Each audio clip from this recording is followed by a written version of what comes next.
Bonsoir mesdames et messieurs, vous aimez le sport, merci de nous rejoindre sur Canal Algérie pour le 18e numéro de votre émission 52 minutes chrono. Bien évidemment, l'actualité est riche et variée comme chaque lundi, à commencer par ce qui fait l'événement, à savoir la Coupe d'Afrique des Nations de handball, la 24e du nom qui se déroule en Tunisie, le 7 national qui termine le premier tour avec un sans faute, 3 victoires en autant de matchs et affronte en ce moment même le Cap-Vert pour le tour principal. Basketball, la sélection nationale passe le cap du Cap-Vert pour se qualifier au deuxième tournoi qualificatif à l'Afro-Basket. On reviendra également sur les championnats nord-africains de tennis U14 et U16 à Bach-Jarrah. Les sélections nationales se contentent des seconds rôles.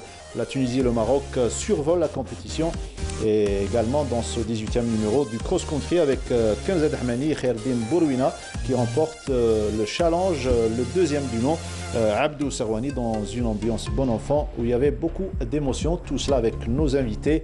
Et bien évidemment, notre consultant est absent, à savoir Nordine Hani. Il est présent à la CAN de handball en Tunisie. On l'aura tout à l'heure avec Smaïl Belkhaïdia en direct pour revenir sur ce match face au Cap-Vert.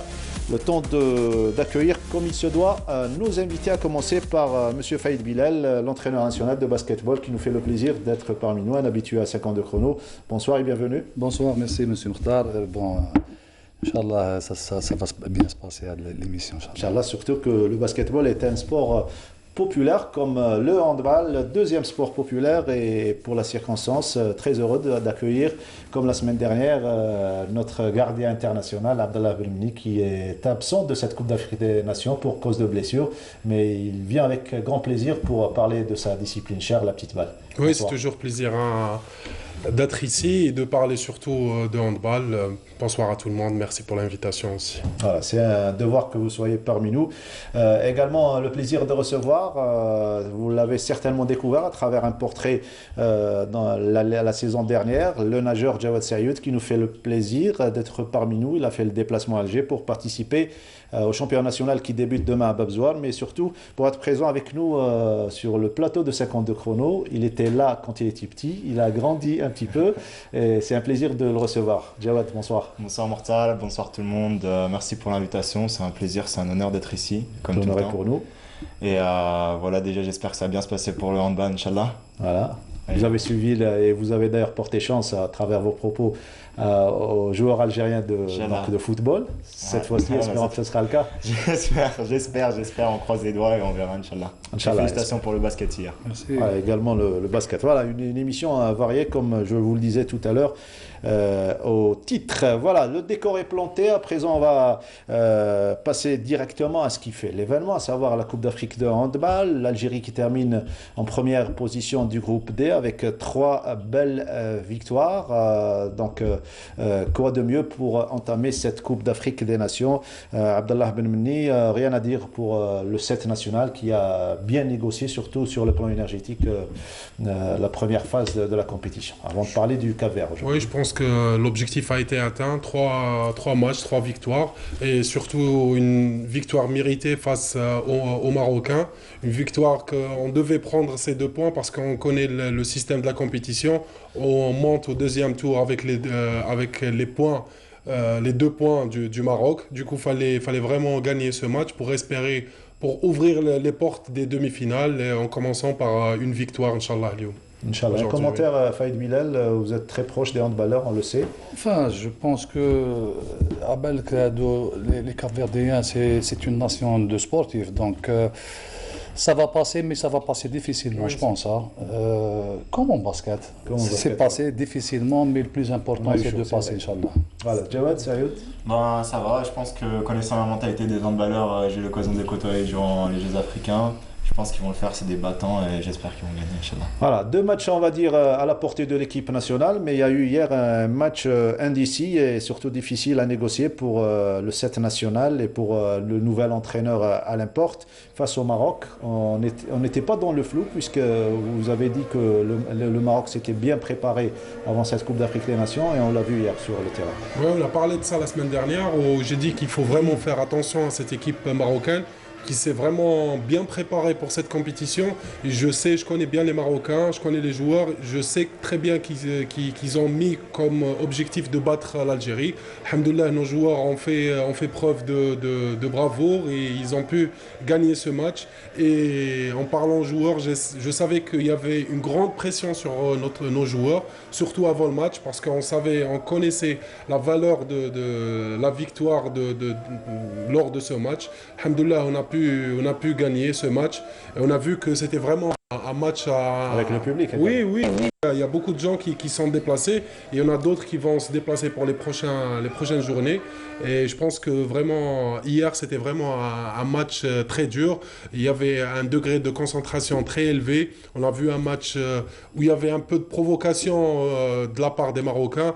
À la fin, on a eu droit à 4 cartons rouges, vu que le match était vraiment intense, physique, et j'espère que ça n'a pas laissé de séquelles sur l'état physique des joueurs, surtout. On vient de voir Ayoub Abdi, plus de peur que de mal, finalement, il reprend progressivement. Non, il a repris aujourd'hui, il a pu jouer. Ayoub Abdi, cette compétition, on dirait que les blessures ne veulent pas le laisser vraiment tranquille. Premier match, blessure au pouce. Deuxième match, blessure à la cheville. J'espère vraiment qu'on va le trouver, surtout lors de ce deuxième tour, Inch'Allah. C'est ce qu'on espère, surtout pour le deuxième tour où les choses s'annoncent plus serrées, notamment si on aura affronté la Tunisie en cas de victoire, surtout aujourd'hui face au Cap-Vert. La rencontre se déroule en ce moment même. On va les affronter le mercredi, parce que le deuxième tour est composé de groupes. Du coup, le quart de finale est en forme de groupe. Alors aujourd'hui, on joue le Cap-Vert et mercredi, on jouera, Inch'Allah, la Tunisie. Et là, on entame le deuxième tour déjà avec 2 points. Du Maroc, parce que même le Maroc est avec nous dans le groupe. Du coup, on entame avec un bonus. Oui, le bonus de 2 points. Du coup, on entame ce tour-là avec 2 points. Si on gagne aujourd'hui, avec aussi la victoire de la Tunisie, on sera officiellement en demi-finale, Inch'Allah. Et on sera qualifié surtout pour le mondial. Pour le mondial, surtout. Voilà, c'est l'objectif principal. Avant de parler des Jeux Olympiques où les choses sont plus difficiles à décrocher. Allez, on écoute Alain Porte, l'entraîneur de la sélection nationale, au micro de notre envoyé spécial, Smaïl Belkhaïdia. Il revenait sur ce match face au Maroc. C'était un test pour nous tous, pour les joueurs, pour moi, parce que là, quand on est rentré sur le terrain, on ne savait pas si on allait gagner ou perdre, alors que les 2 premiers matchs, a priori, on allait gagner. Il fallait être solide dans sa tête, il fallait supporter certaines provocations, il fallait supporter des cartons rouges, à mon avis sévères. Je pense que ce n'est pas de l'avis de mon collègue, mais bon, moi, il me semble que j'ai un peu d'expérience, il me semble quand même que c'est vraiment sévère, et c'est surtout sur des joueurs importants. Et malgré ça, en deuxième mi-temps, on est reparti, le Maroc est revenu au score, et on a reconstruit notre victoire tactiquement avec des joueurs courageux, disciplinés. J'ai beaucoup aimé mes joueurs ce soir, et je les félicite. Voilà, c'était l'encouragement envers ces joueurs d'Alain Porte, l'entraîneur de l'équipe de France. Vous avez des nouvelles, Jawed Sayoud, de cet entraîneur, puisque vous vivez en France, vous également? C'est un entraîneur très connu, il a guidé... oui. J'ai entendu parler. Après, le milieu de handball, je suivais beaucoup plus mes amis qui jouent en France. Mais, très bien. On a des Algériens? Ouais, il y a beaucoup d'Algériens. Qui jouent en hand.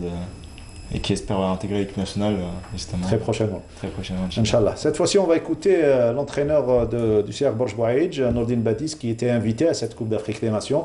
Avant d'écouter, bien évidemment, de revenir sur Alain Porte, Nordine Badis, l'entraîneur de Borj, qui donnait son avis sur l'équipe nationale et surtout sur le premier tour. Et il dit tout simplement qu'on n'a pas vu encore le vrai visage de l'équipe nationale algérienne. On l'écoute. Je pense que l'équipe nationale n'a pas montré le meilleur niveau. Inch'Allah, dans les prochains tours, le coach et le staff technique en général va régler les difficultés qu'on a trouvées en premier tour. Je pense qu'on a manqué de rythme, on a manqué de cohésion, surtout en défense. On a quelques difficultés en défense. Je pense que l'entraîneur voit ces difficultés. Il va les corriger, Inch'Allah, pour jouer les prochains tours en force. Et pourquoi pas, Inch'Allah, on vise à mon avis, je vise le podium normalement. Voilà, il y a un gros appétit pour Nordine Badis. Il a le droit d'y croire, puisque nous sommes l'Algérie, une grande nation de handball. Vous êtes d'accord avec ce qu'il dit? Non, on y croit vraiment, on y croit à ce sacre africain. On sait que ça ne sera pas facile, surtout face aux Tunisiens qui jouent à domicile, les Égyptiens qui ont vraiment atteint un niveau mondial.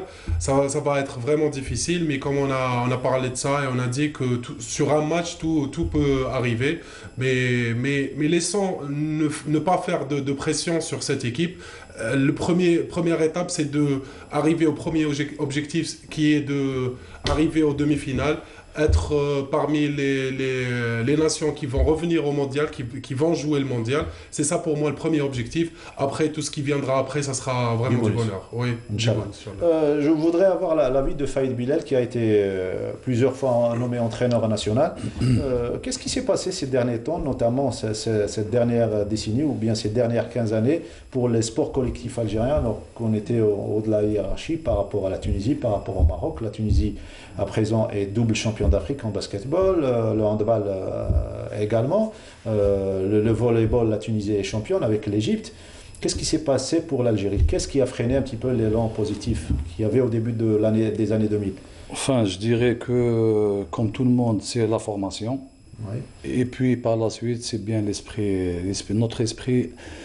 Il y a trop de problèmes, ça se chamaille un peu de partout, oui. Ça tire un petit peu de partout. Donc voilà, comme j'ai dit auparavant et hier, pas loin qu'hier, les responsables ils sont responsables de tout ça. Je parle des managers, des présidents, parce que là, ça tire par exemple chez nous. Et quand même, ça ne rend pas service au sport. Jouer un championnat d'Afrique, une qualification, et il y avait beaucoup de gens qui étaient contre leur équipe nationale, ça fait mal au cœur. Ça touche. Ça me fait vraiment mal au cœur. Voilà. C'est un petit peu typiquement algérien ce qui se passe, notamment ces 10 dernières années. Alors, on a parlé de la Tunisie, elle est championne d'Afrique en handball, en basketball également. Alain Porte, qui a entraîné cette équipe tunisienne et avec qui il a décroché 2 titres, bien cela, il n'a jamais perdu de finale de Coupe d'Afrique, nous donne son avis, mais avec l'Algérie cette fois-ci. Oui, bien sûr. Il nous donne son avis surtout sur cette équipe tunisienne, l'un de nos prochains adversaires. On l'écoute. Ah oui, pour bien la connaître, je la connais dans tous ses recoins. Je connais la moitié des personnes qui sont dans cette salle. Je connais bien les joueurs aussi, j'en ai eu beaucoup, quasiment les 3/4 de l'équipe. C'est une équipe qui arrive à maturité, qui est une très belle équipe, qui a tout ce qu'il faut pour gagner la Coupe d'Afrique, pour battre l'Égypte encore une fois, comme il y a 2 ans. Mais j'espère qu'ils ont des points faibles, mais je ne vous les dirai pas ce soir. Merci beaucoup. Voilà, il cache son secret. C'est important de connaître l'adversaire, surtout quand on l'a entraîné, Faïd Bilal. C'est bien, justement, c'est bien de monter crescendo, parce que apparemment, bon, j'ai pas vraiment bien suivi, mais ils ont commencé difficilement, ils commencent à monter, parce que c'est pas un bon signe de bien commencer un tournoi. Donc ils commencent à monter. La victoire du Maroc, c'est un atout très très encourageant pour la suite. Et puis aujourd'hui, le Cap-Vert, j'ai plus peur du Cap-Vert que du Maroc. Parce que c'est une nation aussi qui est de sportif, comme j'ai dit, et physiquement, ils sont forts. Ils récupèrent rapidement. Ils récupèrent rapidement par rapport aux Blancs, et puis voilà. Donc même si on va les battre difficilement, mais on va laisser des plumes physiquement. Voilà, espérons se qualifier surtout et faire surtout bonne figure aujourd'hui face au Cap-Vert. On va revenir au basketball, mais avant cela, on va prendre des nouvelles de notre ami Jawad Serioud qui nous rend visite aujourd'hui. Ça fait 2 saisons, bien c'est la 2e saison depuis que tu as rejoint donc, une championne olympique, une icône du sport hongrois. Que vous allez nous présenter bien évidemment. Vous avez quitté un petit peu la natation française pour rejoindre un petit peu le Gotha mondial puisqu'elle est championne olympique, plusieurs fois championne olympique. Comment ça se passe pour vous? Maintenant ça va faire 1 an là, à partir de janvier, donc ça fait 1 an que je m'entraîne là-bas à Budapest, ça se passe super bien. Je prends énormément de plaisir à l'entraînement, je prends beaucoup d'expérience aussi, malgré mon jeune âge, et je côtoie le haut niveau de près, donc je prends beaucoup de plaisir. C'est plus de charge, en sachant que vous avez réalisé les minima B des Jeux de Tokyo? Ouais, chose qui était un peu improbable, j'ai progressé en arrivant là-bas directement. Donc je m'attendais à avoir un temps d'adaptation, à peu près 6 mois pour voir les premières progressions, mais j'ai progressé très rapidement et je sens encore beaucoup de progression à venir. Donc on verra sur les mois à venir. Après, on travaille énormément pour les Jeux Olympiques, on est en pleine préparation olympique, donc on verra. Alhamdoulilah. Nous avons les images du dernier championnat national où vous avez raflé pratiquement une dizaine de médailles d'or dans ce championnat national. Ouais, c'était une phase de préparation avec le papa et le jeune frère. Exactement, et Kamel aussi, l'ancien DTN, qui je dis bonjour. Et ouais, c'est sûr, c'était une bonne phase de préparation pour les championnats du monde à Guangzhou. Ça s'est super bien passé, et pour les championnats d'Afrique où ça s'est encore mieux passé. Ouais. Donc maintenant, le prochain objectif, ce ne sera pas les championnats nationaux cette semaine en petit bassin. Ce sera clairement de viser d'autres qualifications et un minima pour les Jeux Olympiques. Inch'Allah. Le championnat national va débuter donc demain, ce mardi, donc du 21 au 27. Vous serez dans quelle spécialité? Dans plusieurs certainement, pour aider votre club, le GSP, à rafler beaucoup de titres. Ouais, c'est ça, à rafler plus de titres que les années précédentes. Je pense que cette année, on n'aura pas beaucoup de problèmes à gagner le championnat. Après, l'essentiel pour moi cette année, c'est vraiment de voir où j'en suis niveau préparation. Et du coup, je vais sortir un peu de mes nages ordinaires pour voir les points faibles en quelque sorte, qui restent à travailler à 6 mois des Jeux Olympiques. C'est une étape importante pour vous, le championnat national? Non, pas si important que ça, sachant que c'est un petit bassin oui.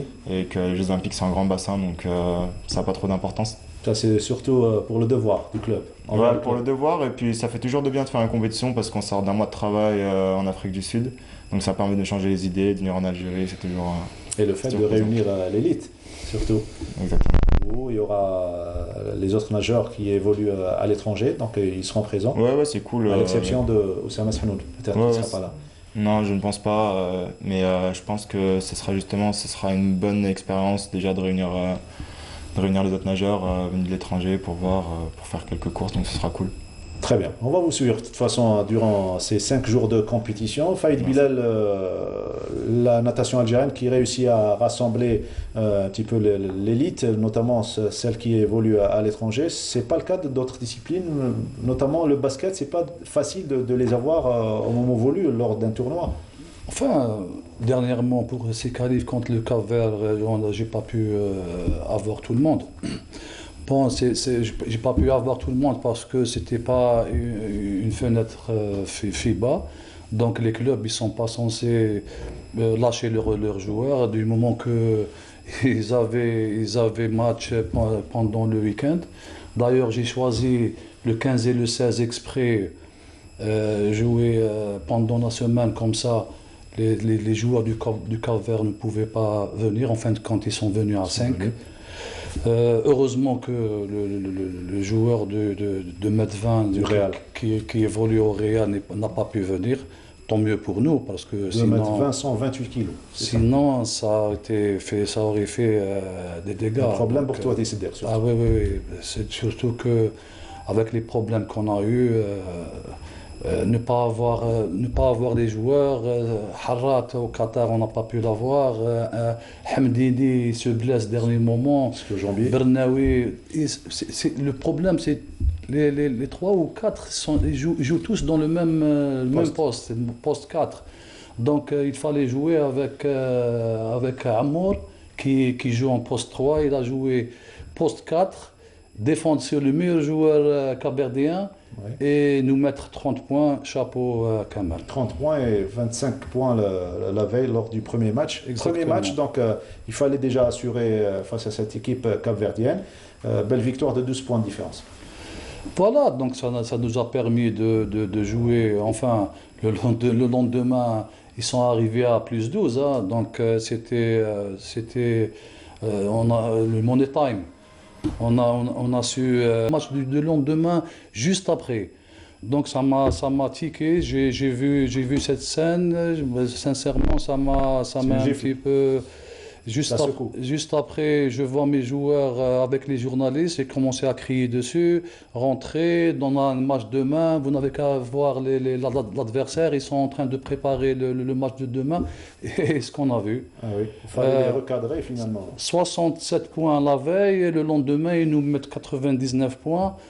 Ça n'a pas marché, oui, en défense, mais sachant qu'avec les problèmes du physique, j'ai quand même hérité des joueurs qui n'étaient pas physiquement prêts. Parce que là, l'équipe la plus importante, où on a 5 joueurs qui est le GSP, bon, eux, ils ont pensé au championnat d'Afrique qui va se dérouler en mars. Oui. Donc, ils ont baissé la charge de travail. Oui. Donc, ils sont venus, ces joueurs-là, ils sont venus un petit peu vides. Donc, c'est pas évident de jouer 2 matchs consécutifs. C'est la raison pour laquelle vous avez laissé pratiquement le 5 majeur jouer pendant longtemps, à l'image de Samir Moukdad, Kamal Ammour. C'est ce que disent les techniciens. Ils vous demandent qu'est-ce que vous avez une explication par rapport à ça? Par rapport à ça, c'est par rapport à la confiance. Le coach ne peut pas faire confiance à tout le monde, tout simplement. Je vais pas trouver d'autres excuses. Hein. J'avais un 5. Quand il est en pleine confiance, c'est difficile de... Moi, j'ai essayé de faire rentrer... Il a donné satisfaction à Bourkaïb. Oui. Par contre, le pivot pour changer, Seddiq Zitoun, il n'était pas au top par rapport au premier match. Il a fait un bon petit match, le premier. Des petites erreurs, ensuite il est entré dans le match. Voilà, donc... Mais le deuxième match, je ne pouvais pas lui laisser deux petites erreurs pour rentrer dans le match. Donc c'était... Moi aussi, j'étais sous pression. Hein. À 1 minute de la fin, ils étaient à 14 points de différence. C'était un petit peu... Il fallait trouver des solutions. Il fallait trouver des solutions. Les joueurs, ils étaient présents. Héroïques. J'ai rien à dire. Je les ai félicités. Ça fait longtemps que je n'ai pas eu un plaisir pareil après une victoire. Voilà, c'est de bon augure pour le reste. Et puis, Inch'Allah, la fenêtre février, Inch'Allah, on va se regrouper. Je vais avoir tout le monde, Inch'Allah. Et puis, comme on ne joue pas février, on jouera en novembre, même l'été, on aura le temps de... Parce que, bon, comme je suis le sélectionneur, mais l'été, avec un temps bien de 2 mois, je ferai l'entraîneur, Inch'Allah. Inch'Allah. Voilà, c'est la réponse de Faïd Bilal et une manière de dire quand on est sur le banc en train de faire le manager, c'est pas la même chose quand on est au niveau des tribunes. Des tribunes ou bien quand on commente un match et on voit non, mais vous acceptez en toute sportivité les critiques. Oui, mais quand on voit tout facile, c'est pas facile. Là maintenant, il faudrait une certaine échelle de valeur. Si c'est un jeune coach qui vient, qui dit à sa place, ou bien il dit tu n'es pas à ma place et tu ne seras jamais à ma place. Donc je n'admets pas des commentaires comme ça, sachant que c'est à lui de nous écouter, nous les anciens. On est leur aîné. C'était mon joueur, c'est à lui de... Non, en toute franchise, et puisqu'il avait parlé de Sofiane Boulhaya, l'entraîneur du GSP, et qui était votre joueur lors de la seule participation au Mondial 2002, pour être témoin, il avait parlé uniquement du fait que les trentenaires avaient trop tardé sur le parquet, et c'était une critique constructive, que vous acceptez, non? Je vous ai répondu sur ça. Ouais.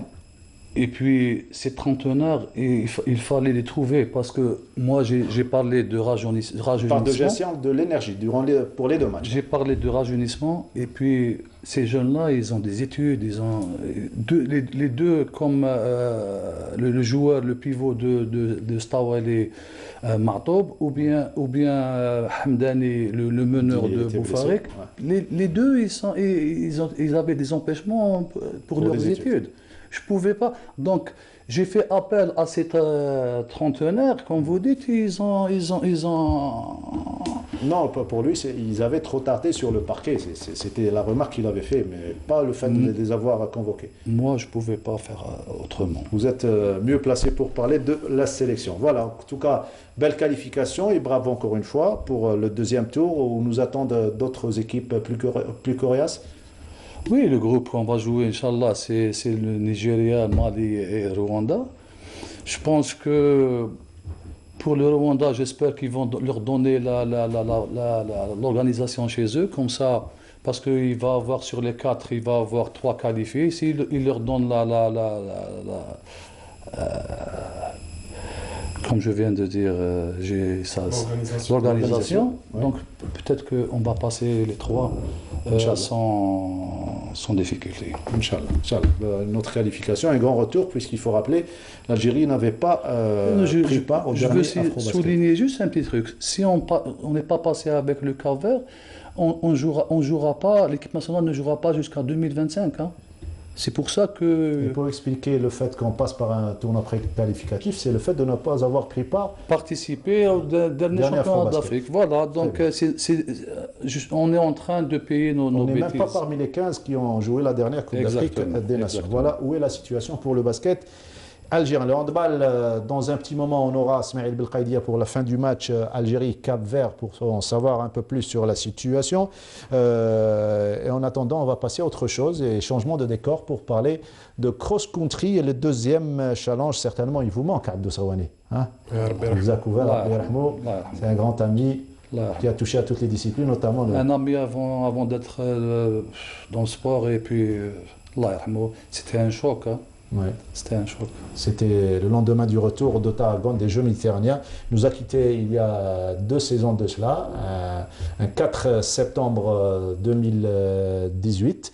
Eh bien, la Ligue algéroise d'athlétisme a organisé à partir de la saison dernière un challenge qui porte son nom, le challenge d'Alger, le challenge de la Fédération algérienne d'athlétisme, dénommé désormais Abdou Serwani. Il y avait du monde et il y avait surtout les fidèles. Reportage. Fidèles au cross et surtout fidèles à Abdou Serwani, ceux qui sont venus en nombre au deuxième challenge qui porte le nom du célèbre journaliste, un nom qui reste indissociable du premier sport olympique. Ceux qui disent Abdou Serwani disent l'athlétisme directement. Il ne faut pas oublier que Abdou a donné beaucoup pour l'athlétisme et a donné beaucoup pour l'Algérie en tant que journaliste, en tant qu'athlète. Qu'est-ce que je pourrais vous dire? Je vais vous dire parce que d'après les participants, il y a eu beaucoup. Le cross-country de Abdou Serwani. Beaucoup de participants, 1600 participants, des jeunes. Je suis très fière de cette jeunesse. Ça me fait plaisir puisque c'est pas toujours qu'on rend hommage à une personne. Du coup, merci à tous ceux qui aiment mon père et qui lui ont fait cet hommage. Merci beaucoup. Toute vérité, on peut dire اليوم c'est une fête des journalistes, تاع الصحافة. هو جمع الصحفيين كاع اليوم، جمع الرياضيين كاع. يعني on peut dire عبدو سرواني athlète, entraîneur, journaliste، يعني عنده صفة مميزة. تشفيق عليهم.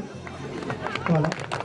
هذا شيء صغير ماهوش شيء كبير. المسلك اللي عنده مقاييس كلها دوليه لان نظمنا بطوله عربيه بطوله العالم العسكري العدو الريفي وخاصه هذه الذكرى تاع عبدو سرواني اللي كان يعني عملاق في الرياضه اللي هو دعم وعطى الكثير وكان في خدمه الرياضه ماشي في العاب القوه في كل الرياضات. Abdou Serwani encourageait les jeunes et surtout cette étoile montante, le minime Harak Abdallah Mohamed Islam, qui, comme ses parents, Daraji et Dalila, montre déjà des qualités d'un futur grand champion. Abdou Serwani, Allah yarhamou. هذا الكروس شغل سمينا عليه ونهدي هذا بوكو بليس لعبدو سرواني والوالديه. ان شاء الله نكون بطل اولمبي ونشارك في العاب اولمبيه ولا بطوله عالميه كما الاب تاعي كيشارك في البطوله العالميه في العاب اولمبيه في موسكو 1980. Toujours chez les jeunes, les écoles de l'intérieur du pays fournissent à chaque saison de nouvelles pépites et dans l'Algérois, le club de Ouled Faït, dirigé de main de maître par l'ancien champion de marathon Sid Ali Sekhri, rafle les principales places d'honneur. Chez les cadettes, la sociétaire du Shabab Nissiranonou, Mouissi Roukaya, n'a laissé aucune chance à ses poursuivantes et survole la course. الباركور كان شويه صعيب، كان شويه فيها شويه صعوبات يعني عالمي ومي الحمد لله تجاوزنا العقبات. Sur le 3 km et demi, cas des garçons, Yazid Dalla du Kromchlef s'est imposé avec brio devant Daoud Abdelrahman de Sétif et Dahmani Ma'mar de Chlef. Chez les juniors seniors dames, victoire sans surprise de la chevronnée Kenza Dahmani de Borj Barij qui prend une bonne centaine de mètres sur Malika Benderbel de la protection civile et qui ne mâche pas ses mots et dénonce un manque d'intérêt de l'instance dirigeante.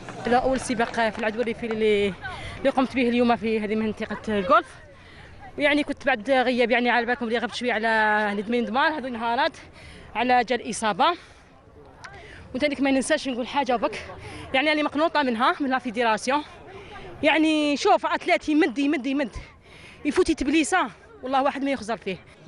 Et en prévision des championnats d'Afrique, il fallait suivre la belle bataille sportive des juniors garçons entre le trio Taleb Ayoub, Hamza Amraoui de Chlef et Aïssa El Filef de Djidjel. اليوم كان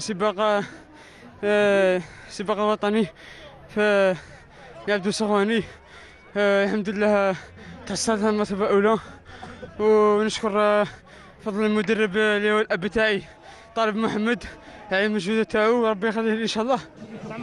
Dernière course au programme, celle des seniors garçons où la sélection nationale militaire s'est imposée par équipe et en individuel, Khaldin Bourouina de la sélection militaire, Hossein Zorgan de la protection civile et Youssef Addouche de la sélection militaire ont dominé les 8 km. اليوم كان جيد الميدان جاي كان ميدان عالمي الحمد لله. منافسة كانت قوية سباق تكتيكي سريع الحمد لله. بفضل التكتيك اللي درته قدرت نحقق المرتبة الأولى. الأمس كنت شاركت في البطولة الوطنية الجامعية اللي تحصلت على المرتبة الأولى بتيارت يعني كان ديبلاسمون من تيارت لألجي. وصلت في الليل ثاني باش نجي نبارتيسيبي في السباق الوطني لولاية الجزائر. الحمد لله يا ربي تحصل على المرتبة الثانية. احنا الهدف تاعنا هو الأول والأخير هو إن شاء الله البطولة العالمية العسكرية ستجرى في شهر أفريل إن شاء الله في البرتقال وكذلك البطولات المدنية.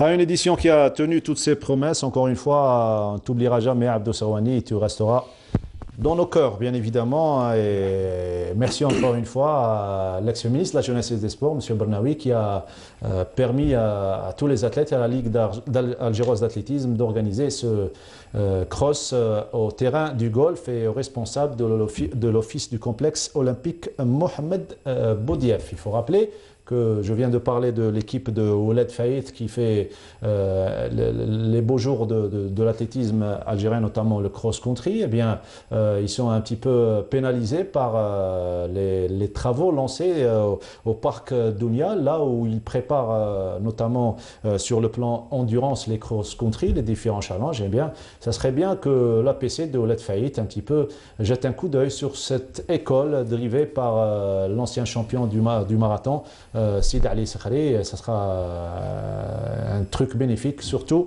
pour la vitrine de l'APC. Voilà, on vient de parler de cross-country. À présent, on passe à toute autre chose. Tennis, avec le tournoi nord-africain organisé par la Fédération algérienne de tennis au tennis club de Bajjarrah. Il y avait une forte participation et surtout domination étrangère, contrairement à ce qu'on attendait. Compte rendu, Sarah Dermel. C'est avec la participation de 5 nations que s'est déroulé le tournoi nord-africain de tennis qui a été organisé en Algérie dans de bonnes conditions et avec une organisation irréprochable. Ce qui a donné une grande satisfaction à tous les participants. Je vous félicite.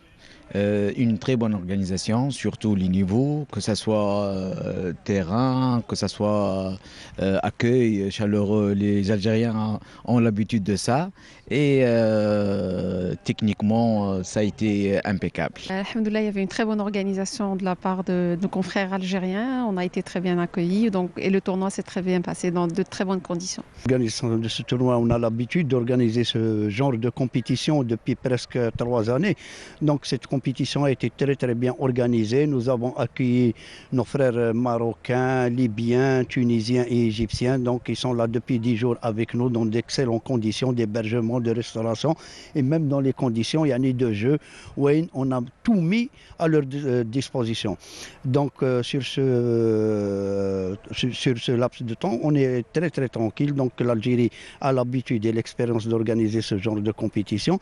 Et nous sommes, bon, même eux-mêmes, ils peuvent attester qu'ils sont très très satisfaits de leur séjour.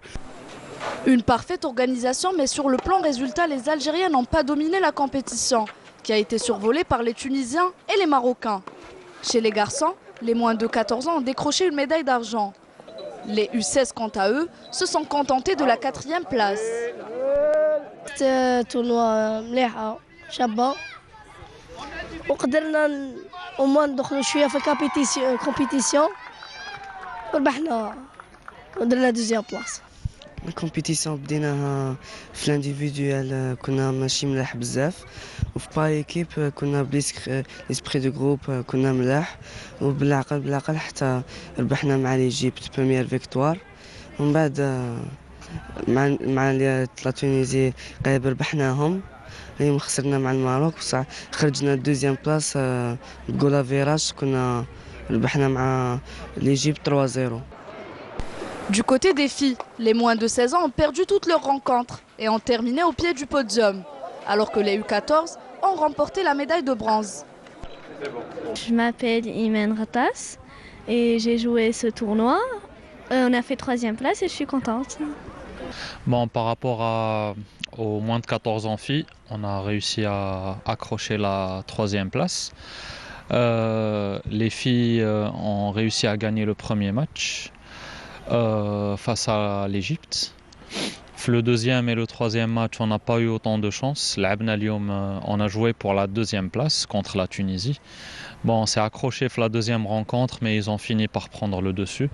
Donc on va essayer de retenir le positif et cette 3e place et voir pour le futur, Inch'Allah. Une compétition mémorable, surtout pour ceux qui veulent s'initier à la discipline.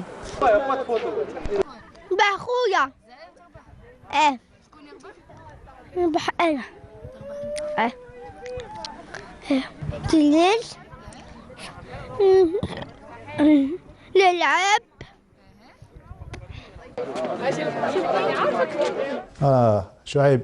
Voilà, un petit coucou, c'est un sympathique sujet préparé, Sarah Derbel, comme quoi il y a des disciplines qui attirent les jeunes bambins et surtout parfois ça peut être le déclic pour certains comme Jawad Serioud.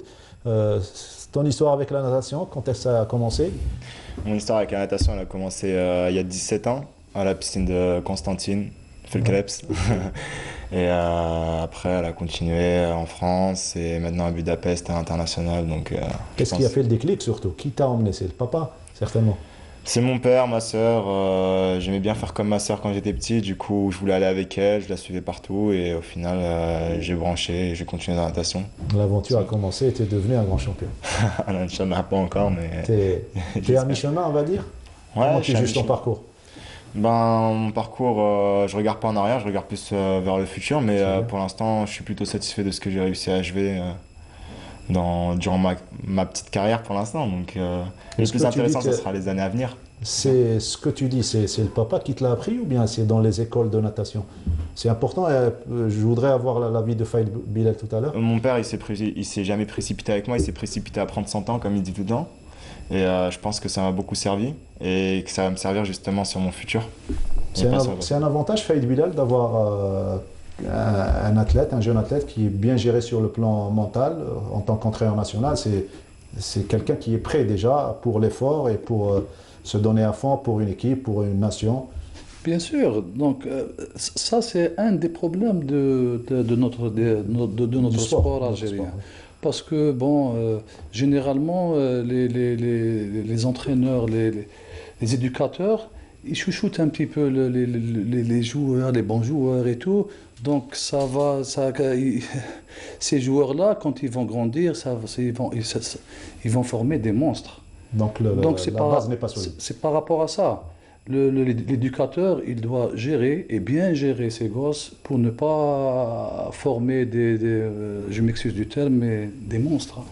Ou justement, pas justement des jeunes qui ont du bon talent ou juste une certaine catégorie sociale où justement c'est une inégalité qu'il y a dans le sport en Algérie que j'ai eu l'occasion de voir. C'est vraiment, j'aimerais bien que justement, surtout à travers la natation en Algérie ou dans les autres sports, je sais pas si c'est comme ça, mais j'ai l'impression qu'en natation, si jamais t'as pas vraiment les moyens, tu peux pas accéder, alors que jusqu'à preuve du contraire, tous les nageurs qui ont réussi à percer, c'était des nageurs qui avaient pas forcément les moyens, mais qui ont travaillé dur pour y arriver. Dur pour y arriver. Le sport pour moi, c'est pour généralement les diminuer. Ils perdent ça parce que si tu vois aux États-Unis, football américain ou bien le basket, ils viennent d'en bas parce qu'ils ont la rage volonté de réussir. Volonté de réussir, c'est le cas de notre équipe nationale qui mène en ce moment en confirmation avec notre envoyé spécial à Tunis, Smaïl Belkaidia, avec Nordine Hani. Smaïl, bonsoir. Oui, bonsoir Mokhtar. Eh bien, vous tombez à pic. Eh bien, le buzz vient de signaler que l'équipe nationale est qualifiée officiellement au mondial, au championnat du monde, puisque eh bien, l'équipe nationale a remporté le match 25-22 contre une équipe du Cap-Vert, eh bien, vraiment accrocheuse à souhait, qui a posé beaucoup de difficultés à l'équipe nationale, mais enfin, eh bien, la victoire est revenue au 7 national à la fin de ce match très disputé et avec, je vais le signaler quand même, mais avec un arbitrage plus ou moins quand même tatillonnant du duo égyptien. Mais on ne retiendra que la victoire qui est belle et la qualification pour l'équipe nationale. Et bien sûr, le spécialiste maison est à mes côtés, Nordine Hani, qui a suivi également toutes les rencontres. 4e victoire, Nordine, qualification mondiale. Je pense que l'objectif est atteint, même si aujourd'hui, on a vu une prestation assez moyenne, mais une victoire quand même à la clé. Bonsoir Mortal. Bonsoir Nordine. Bonsoir à tes invités. Donc, un grand coucou à Jawad Sayoud. J'aurais aimé être avec toi, Jawad, mais c'est l'handball.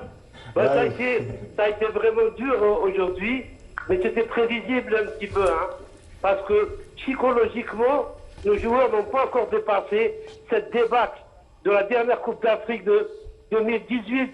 Ils ont encore en tête cela. Ils sont montés donc en puissance. Ils ont fait un premier match contre la Zambie, donc une équipe de Zambie qui n'était pas très forte. Ensuite, le Congo, c'était un peu plus fort pour le Congo. Et ils ont joué le Maroc. Donc, c'était le match test. Il les a un petit peu décomplexés, ce match contre le Maroc. Et ensuite, il y a eu aujourd'hui cette équipe du Cap-Vert. Une équipe qui nous a étonnés. Hein. Une équipe qui a énormément progressé, qui a de très bons joueurs. Mais les Algériens ont su, dans un dernier sursaut. Donc, ils n'ont jamais... nous ont jamais dépassé les joueurs du Cap-Vert. Ils sont revenus un but, ils sont revenus, nous ont donné des sueurs, mais finalement, les Algériens ont su comment donc gérer ce match, et ils l'emportent facilement. Donc, en fin de compte, ils l'emportent ce match. Ils se qualifient pour les demi-finales, car on voit mal le Maroc battre la Tunisie. Il faudrait que le Maroc batte la Tunisie pour que la Tunisie nous batte, pour que nous soyons 3 équipes à égalité de points, 4 points. Mais pour l'instant, c'est l'Algérie qui a fait 4 points. La Tunisie va battre le Maroc aujourd'hui, probablement. Et donc, ce sera la Tunisie et l'Algérie qui auront une demi-finale. Contre qui? C'est le match entre l'Algérie et la Tunisie qui décidera. Voilà, on verra en tout cas, belle qualification et premier objectif atteint. Et merci à vous, à Nordine Hani, merci à Smaïl Belkaidia. Oui, Smaïl? Juste pour dire à tous ceux qui nous suivent que le handball algérien est en train de revenir. Oui. Il ne faut pas être très exigeant vers les joueurs. C'est une jeune équipe, ils ont fait leur possible, ils n'ont aucune défaite, ils sont qualifiés. Bravo donc à tout le monde. Et c'est tant mieux. Voilà, bravo encore une fois à notre équipe nationale qui a déjà assuré l'essentiel, à savoir la qualification mondiale, et surtout réussi un 4e match sans faute en autant 2 matchs. Merci. Oui, Ismaël? Alors, écoutez, on va essayer d'avoir les propos de l'entraîneur, du coach Alain Porte, qui est avec moi. Monsieur Alain Porte, s'il vous plaît. Alors, félicitations, Alain Porte, vous êtes en direct avec Canal Algérie, donc félicitations, vous venez de composter votre ticket pour les demi-finales et donc pour les championnats du monde. D'abord, ce fut laborieux aujourd'hui, c'était dur, mais je crois qu'on retirera quand même une belle qualification de l'Algérie. Attendez, on n'est pas tout à fait qualifié. Il faudrait que la Tunisie fasse le nécessaire en faisant au moins un match nul avec le Maroc. Oui, mais moi je suis très cartésien, vous voyez. Alors oui, si on va en demi-finale, effectivement, l'objectif est atteint. Et c'est magnifique pour ces joueurs qui travaillent beaucoup, mais qui ont encore beaucoup de progrès à faire. Vous avez vu, on s'est fait bousculer par le Cap-Vert. Oui. C'est une belle équipe qui a des joueurs avec des qualités physiques énormes, qui a joué en imposant son rythme. On n'a pas trop suggéré tout ça, mais on l'a quand même suffisamment géré pour gagner. C'est la 4e victoire dans ce tournoi. Je pense que c'est déjà pas mal comme parcours. Oui, je vais vous dire, moi j'ai fait 18 matchs de Coupe d'Afrique, j'ai encore toujours pas perdu. Et j'espère que ça va durer un petit peu avec l'Algérie. Alors, on continue quand même à se projeter sur le prochain match contre la Tunisie, mercredi à 18h. Une équipe que vous connaissez bien, une équipe que vous avez entraînée, que vous avez formée. Ça sera quand même un bon match. Comment vous allez aborder ce match et comment vous le préparez? Bon, j'espère qu'on va le jouer en étant tous les deux qualifiés. Comme ça, il y aura beaucoup moins de pression et que ça sera du beau handball. Je vais le préparer peut-être en faisant tourner un peu l'effectif parce que quand même, c'est toujours les mêmes qui cotisent et ils commencent à être fatigués. Je vais réfléchir tranquillement, mais c'est sûr qu'on ne prépare pas une victoire en lâchant un match. Donc on ne va pas lâcher ce match contre la Tunisie. Merci beaucoup et bon courage. Voilà, Mokhtar, vous aviez en direct à l'info qui vient juste de sortir du terrain. Mokhtar?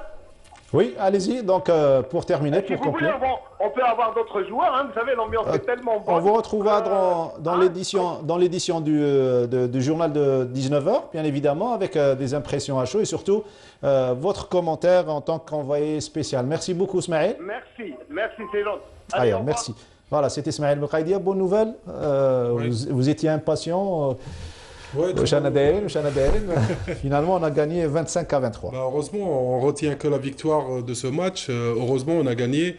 Moi, j'avais vraiment peur de ce match, plus que du match qui va venir face à la Tunisie, parce qu'on sort d'une grosse bagarre hier face au Maroc. C'était vraiment physique.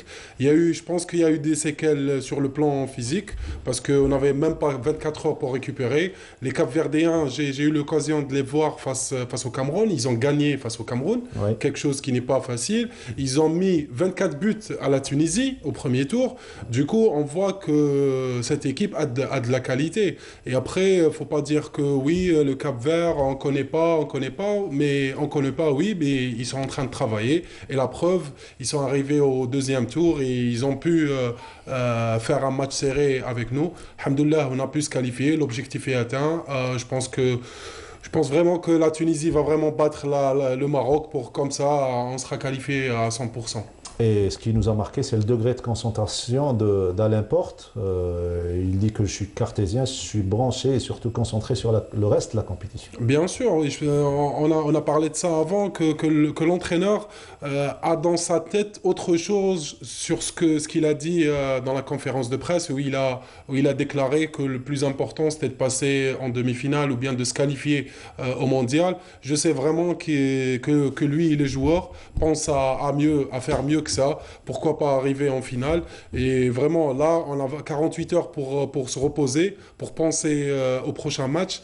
Et là, vraiment, il faut vraiment récupérer les joueurs parce qu'on a vu pendant pratiquement les 4 matchs, il y a 4 ou 5 joueurs qui ont fait pratiquement 100% des matchs à 60 minutes, chose qui va vraiment user les joueurs. J'espère que pendant ces 48 heures, on pourra récupérer pour mieux entamer le match face à la Tunisie. Et vous aviez raison, Faïd Bilal, de parler de cet adversaire capverdien, de la nation de sport qu'est le Cap-Vert. Et donc, ils nous ont posé des difficultés. La récupération, il faut de la cryo à fond.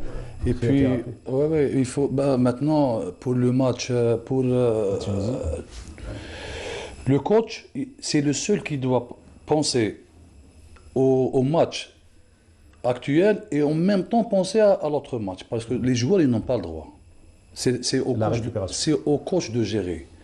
Tu joues à fond et c'est au coach de te faire sortir, de te faire reposer. C'est à lui de gérer tout ça. C'est le chef d'orchestre. Ah oui, tout à fait. Là, maintenant, il dit qu'il est cartésien parce que là, il pense même que le match Tunisie-Maroc, c'est pas encore joué. C'est un coach. Le coach, il réfléchit autrement que... C'est pas comme le joueur ou bien le supporter, c'est autre chose. Les autres résultats, sachez que l'Angola a battu la République du Congo 30-25 et l'Égypte s'est imposée largement devant le Gabon 36-17. Transition et on se retrouve juste après.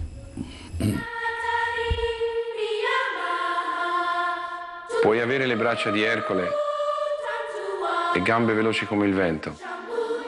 Puoi sollevare le spalle sopra il canestro, avere lo slancio di un delfino, i riflessi di un gatto. Puoi avere tutto questo e avrai il fisico, gli strumenti.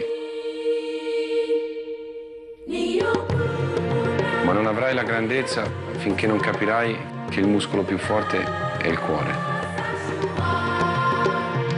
Per me questa è l'anima delle Olimpiadi.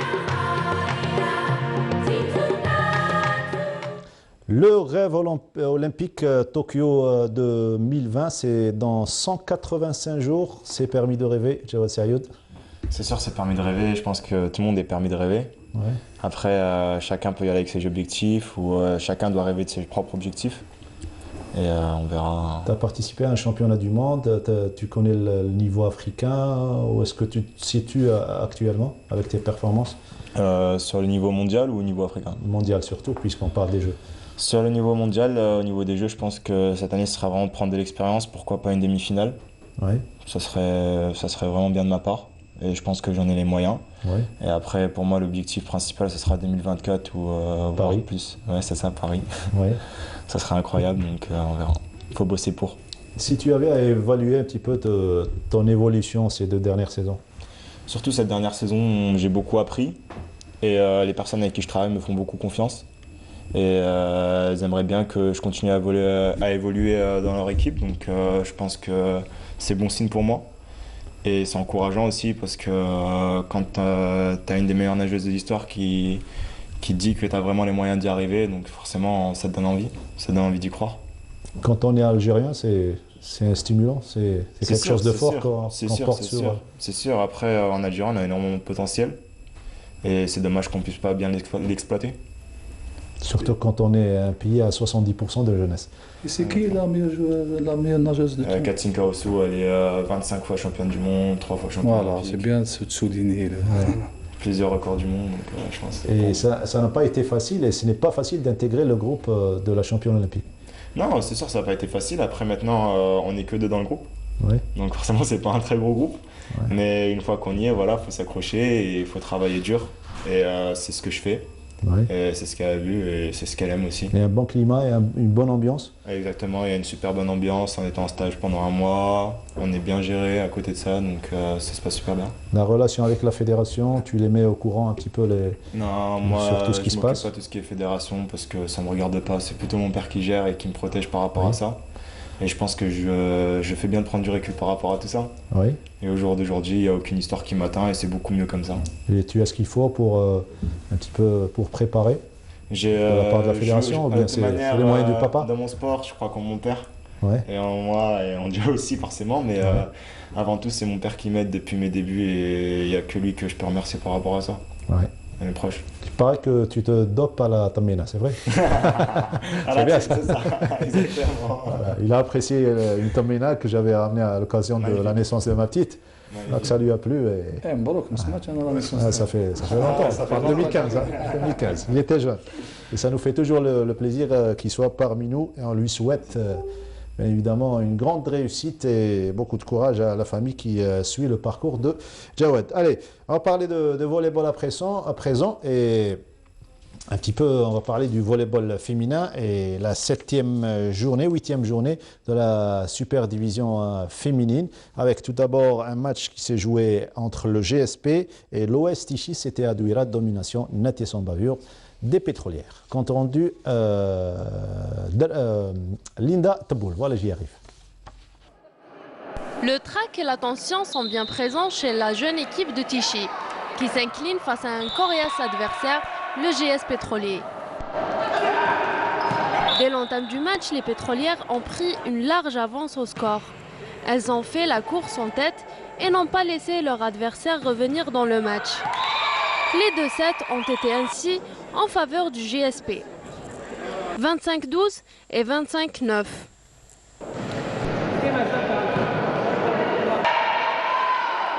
Durant le 3e et le dernier set, les cadettes de Tichy ont réussi à avoir un sursaut d'orgueil, mais insuffisant face à l'expérience des filles du GSP, qui ont su terminer cette 3e partie sur le score de 25-21. Malgré cette victoire, les Algéroises n'ont pas voulu s'exprimer. درنا un beau match, لعبنا مع les cadettes. لي سينيور ما لعبوش رانا مع زوج برك سينيور اللي عندهم l'expérience. Par rapport au match complet, les premiers sets et le deuxième set, c'est vrai, c'était pas assez facile parce que c'est la première fois qu'on va jouer avec cette équipe-là. C'est le haut niveau automatiquement. C'est une bonne expérience pour les athlètes. J'espère bien qu'ils vont faire un bon retour. جايين باش نلعبوا contre GSP. على بالنا بلي GSP une grande équipe quand même, champion plusieurs fois et comme toujours voilà.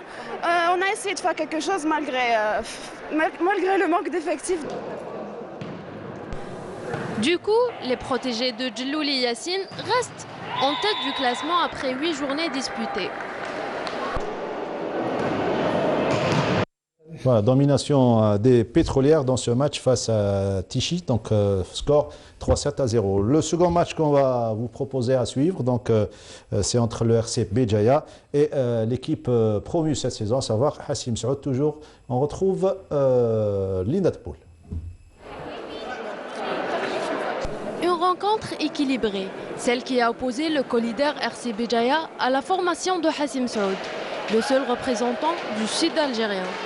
Les filles du Sahara, déterminées encore une fois, mais sans pouvoir réaliser un résultat positif. Au début du match, les points se suivent et le jeu est particulièrement dynamique. Les égalités s'enchaînent avant de laisser place à une domination du Racing Club Béjaïa, qui s'intensifie au fil du premier set et qui le termine en sa faveur, 25-22.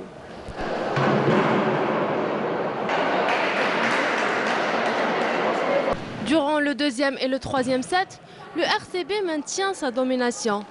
La fatigue se fait ressentir du côté de Hassim Saoud, ce que profite au protégé de Abdelmajid Mouzaya, qui termine le match en force en remportant les 2 sets avec le même score, 25-17.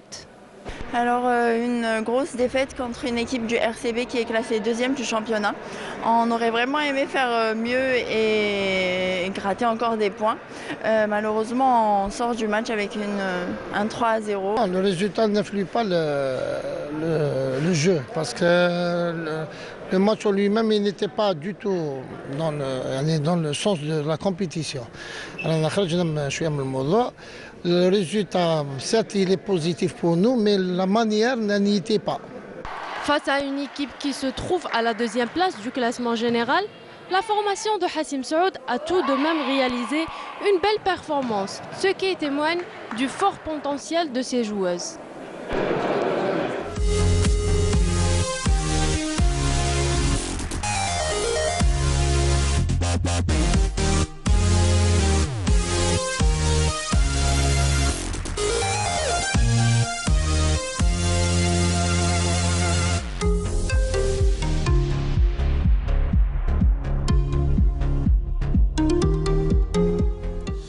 Les 5 dernières minutes de ce 18e numéro de 52 chrono, on va les consacrer, on va faire un petit retour au basketball pour parler d'une école de la discipline, donc à Bir Khadem, l'école de Bir Khadem.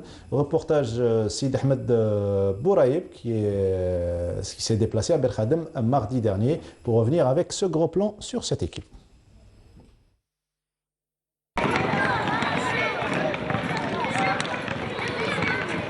Ici, nous sommes à l'école de l'Union sportive de Bir Khadem.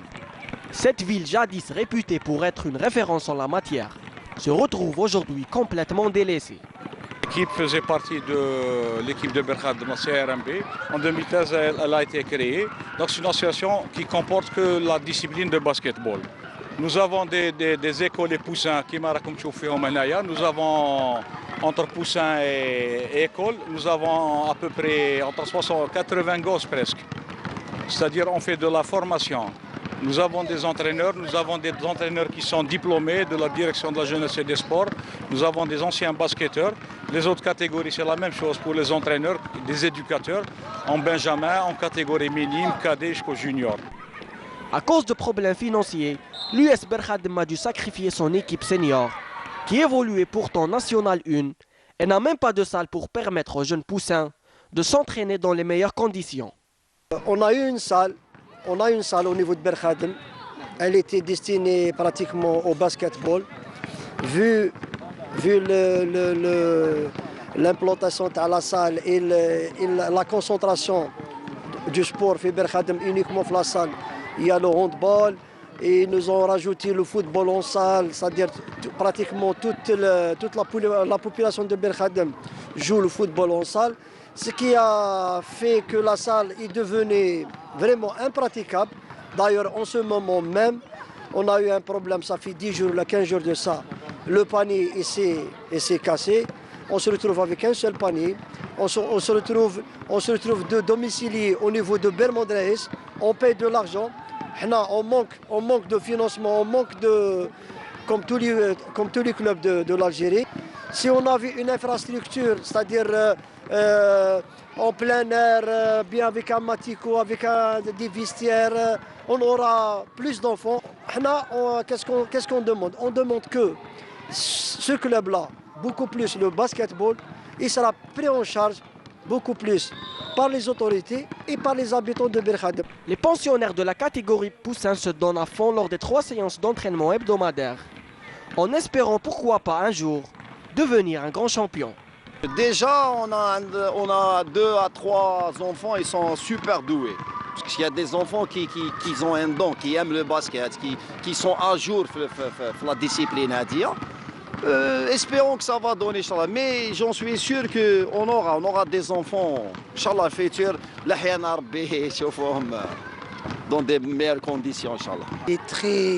Il est satisfait, les parents sont satisfaits. C'est une équipe très sérieuse.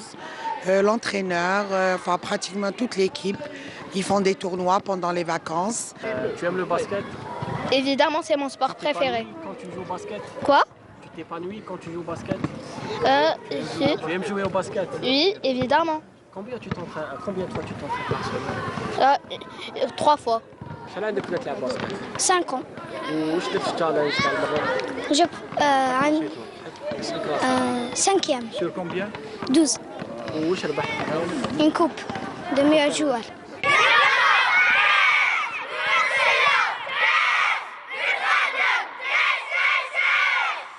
Voilà, Berkhadem, ça vous fait certainement plaisir et ça vous rappelle le fameux Rama. Hein? Bah oui, maintenant je suis tout le temps avec eux, Berkhadem, avec mes enfants. J'ai un qui est en cadet, un qui est en Benjamin.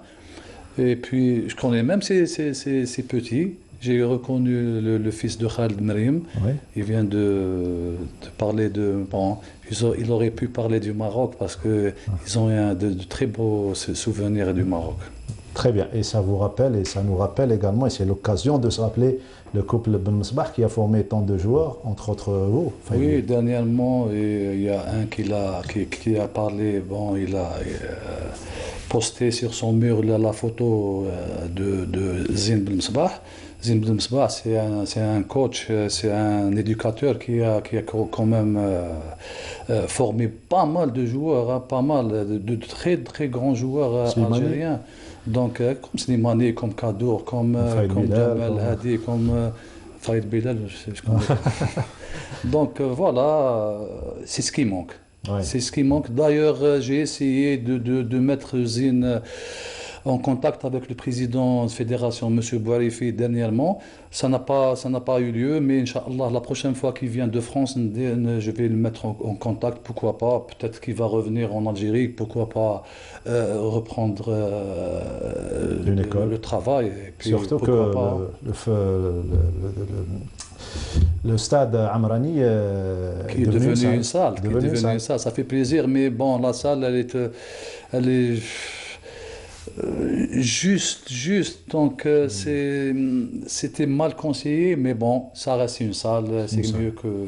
Surtout pour former les jeunes basketteurs et pour parler du club Rama, le club créé par le Shahid Didouche Mourad. Donc dernièrement, nous avons fêté la commémoration du décès du Shahid Didouche Mourad, et donc il y a eu beaucoup de festivités dans pas mal de disciplines. Et puis je salue Rizqi Abdel qui est responsable à la tête de cette association Rama, parce qu'elle revient en formation quand même ces dernières années.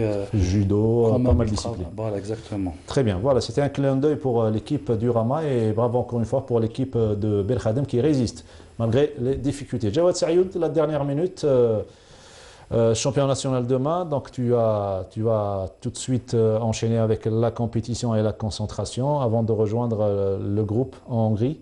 Exactement, avant tout, ce sera prendre du plaisir sur cette semaine et puis de voir où on en est au niveau de la préparation. Oui. Il y aura beaucoup de choses à tester durant cette semaine, mais je suis confiant et ça va bien se passer, Inch'Allah. Pour la suite, surtout pour les Jeux Olympiques. Oui, c'est sûr. Après, là, on repart tout de suite en stage après, donc on verra. T'es pas loin des minima A. Non, je suis pas loin et ça sera l'objectif dans les mois à venir, donc on verra. Inch'Allah, on te souhaite beaucoup de chance. On reste confiant pour notre équipe nationale? Oui, très confiant, Inch'Allah. Le prochain match, ce sera le grand match du tournoi face à la Tunisie. Je pense que tout le monde attend ce match-là. Mercredi à 18h? Mercredi à 18h, Inch'Allah, oui, à la salle de Rades. Et je pense que ça sera un grand match et un grand derby. Espérons que là est le problème. Il faut un petit peu batailler pour avoir ce match, pour la retransmission. Ça n'a pas été le cas pour la télévision algérienne. Question de droit, très cher. Les tenants de droit ont demandé très très cher. Et donc, il ne nous reste qu'à souhaiter bonne chance à notre équipe nationale. Merci à vous d'avoir été parmi nous. Merci Jawad, on te souhaite bonne chance. Merci pour l'invitation, c'est toujours un plaisir d'être ici, Mortar, et je suis vos émissions de très près quand je suis à Budapest, donc encore merci de parler du sport comme ça en Algérie, c'est toujours un plaisir. Eh ben, merci beaucoup, ça nous encourage et on reste derrière vous, Inch'Allah, pour d'autres consécrations. Abdallah, la semaine prochaine, tu restes fidèle à Canal? Oui, Inch'Allah, on sera en finale. Là, le dimanche, ça sera la finale. J'espère vraiment qu'on va parler de la finale, Inch'Allah. Et en même temps, je souhaite vraiment un bon courage pour Jawad, les Jeux Olympiques et coach, Inch'Allah, une qualification. Et c'est le seul qui a qualifié l'Algérie à un mondial. J'ai suivi le mondial en 2001. En tous les cas, je suis très content de t'avoir connu, sincèrement, et de bon cœur. C'est bien, il y a quelque chose de fort qui ressort quand on voit quelqu'un de bonne famille. Voilà. C'est ce qu'on ressent quand on voit Abdallah et même Jawad et pas mal d'invités. Et M. Jawad avec la grinta, Inch'Allah. La A, direct. C'est signé Faïd direct. Encore félicitations pour vous. Inch'Allah, merci. Merci. Faïd Bilal, merci. Ça a été un grand plaisir que vous soyez parmi nous. Jawad, merci. Et merci Abdallah. Quant à nous, on se retrouve lundi prochain. Merci à tous les techniciens du studio numéro 7. À leur tête, notre réalisatrice Wafa Larouati, notre script Nordine Foudil. À lundi prochain.